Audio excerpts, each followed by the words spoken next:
A aquariofilia vem crescendo bastante a nível mundial e é considerada um dos agronegócios mais rentáveis da atualidade, que impulsiona o interesse pela produção de peixes ornamentais.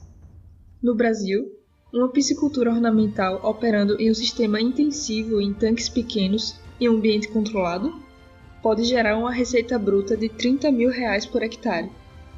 Um dos ramos da aquicultura ornamental que tem se destacado é o dos peixes marinhos. Sob esse aspecto, tem se dado atenção a esse mercado no Brasil e, na última década, muitos estudos têm sido realizados com peixes de espécies exóticas e invasoras, e principalmente com as espécies nativas. Os peixes ornamentais, ou de aquário, caracterizam-se em maior parte por possuírem cores chamativas, formatos diferenciados e facilidade de serem criados em cativeiro.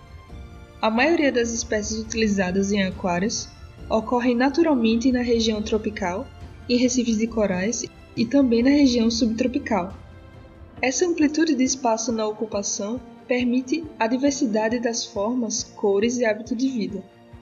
Algumas variedades de peixes são selecionados, modificados geneticamente e cultivados especificamente para comercialização. Você já foi em alguma Glow Party? Nessas festas o que não falta é cor. Assim também é com os Glowfish, peixinhos ornamentais geneticamente modificados para serem coloridos mesmo. No Brasil eles são chamados de paulistinhas e existem nas mais diversas colorações. Como que fizeram os peixinhos ficarem coloridos assim? Introduziram parte do DNA de águas vivas bioluminescentes neles. Que coisa!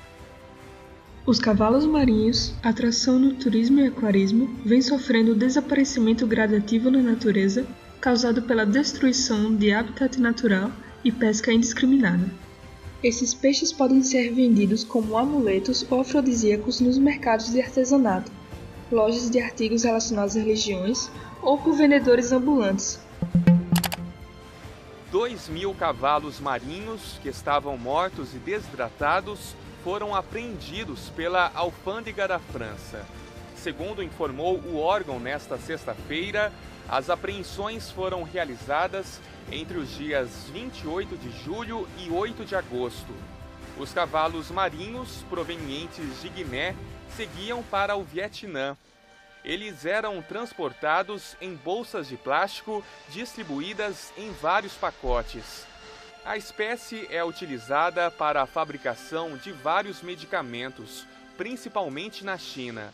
Os cavalos marinhos em perigo de extinção são protegidos pela Convenção de Washington, que trata do comércio internacional de espécies de fauna e flora silvestres ameaçadas.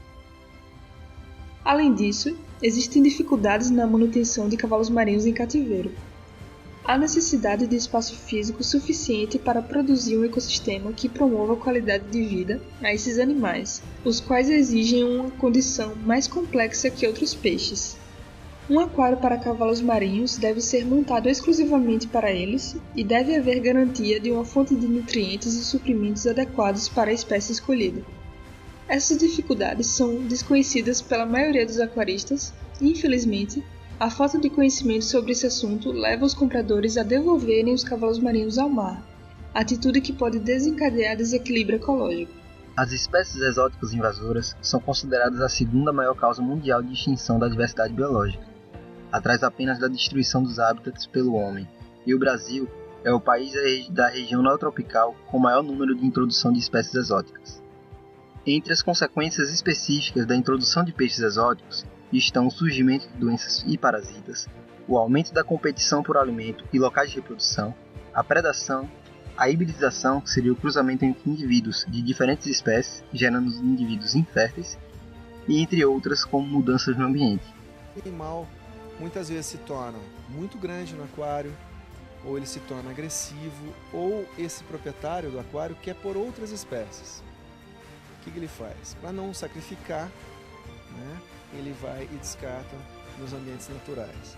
E aí que começa o problema. Um outro problema são os criadores de peixe ornamentais. Então esses criadores também, por escape dessas propriedades, esses animais chegam nas nossas bacias. São espécies como flame, beta, oscar e espada. O descarte irregular de peixes não nativos em ambientes naturais é considerado crime ambiental passível de multa que chega até R$ 500 mil. Segundo o pesquisador Marcelo Gigac, o descarte desses peixes pode causar a invasão biológica, o segundo mecanismo que mais extingue ou reduz populações de espécies nativas. A espécie invasora ela pode afetar na qualidade de água também. Esse é um dos fatores, um dos impactos que ela pode essas espécies. Este belo peixe vence e persiste na evolução, porque quase ninguém se atreve a comê-lo. Ele se espalhou pelos recifes de todo o mundo em uma velocidade alarmante. Esses invasores listrados conseguiram colonizar o Oceano Atlântico ao longo da costa americana em apenas 10 anos. Segundo a União Internacional para a Conservação da Natureza, ao menos 8 espécies estão ameaçadas de extinção. Do total de 34 espécies do gênero, 3 ocorrem no Brasil: Hippocampus reide, Hippocampus erectus e Hippocampus patagônicos. Os cavalos marinhos são encontrados em fundos aquáticos arenosos ou lodosos, em profundidades que podem variar de 8 metros a 45. As tonalidades características desses animais são as mais variadas e chamam a atenção de pesquisadores e leigos pela beleza. A espécie Hippocampus reide pode ser encontrada em várias cores, mas as mais comuns são amarelo, vermelho, laranja e preto. Em regiões pouco povoadas, pessoas de baixa renda se utilizam de métodos de pesca arcaicos para a obtenção destes peixes. Métodos de pesca altamente destrutivos para os seres vivos da região. Pescadores em algumas partes do mundo, particularmente nas Filipinas e na Indonésia, pescam esguichando cianeto de garrafas plásticas em fendas no Recife. O cianeto temporariamente atordoa os peixes para que eles possam ser facilmente capturados à mão ou com pequenas redes, geralmente usando um pé de cabra para separar os recifes onde os peixes se escondem. O cianeto a longa duração mata os peixes, os pólipos de coral e outras formas de vida marinha. O cianeto mata as algas de recife em que os peixes se alimentam, e então o próprio coral começa a morrer.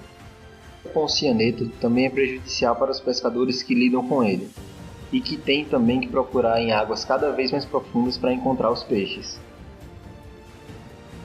Eu pensei que os recifes estariam melhor. Fiquei surpresa quando pulei na água e vi o tamanho do estrago, principalmente pela pesca com dinamite. Nunca tinha visto numa escala dessas antes. O que fica para trás é um cemitério de corais, um desastre para o ecossistema. Os recifes, afinal, são ambientes onde os peixes mais jovens se desenvolvem. Se os recifes morrem, morre todo o resto. Na empreitada, os pesquisadores descobriram ainda muitas das chamadas redes fantasmas. São redes que, mesmo abandonadas ou perdidas, ainda matam. Outro método prejudicial é a rede de arrasto. Estes métodos de pesca são proibidos em muitas regiões. Eles acarretam não só na destruição do ambiente, mas também acarretam na morte dos indivíduos capturados e na falta de qualidade do produto para o comprador. Milhares de famílias pobres em Palawan, ilha da Indonésia, cada uma possuindo uma ou mais redes de emaranhado de malha fina, que são colocadas regularmente na frente de suas habitações. Ao longo de alguns trechos de costa, existem múltiplas redes de longa duração em cada quilômetro de costa que se estende desde a costa até os 100 metros mar adentro. As redes cobrem da superfície até o fundo do recife e matam tudo indiscriminadamente, cruzando tubarões, raias, tartarugas, os poucos peixes grandes restantes, sendo um método de captura nada seletivo, matando muitos animais que vão morrer sem utilidade alguma.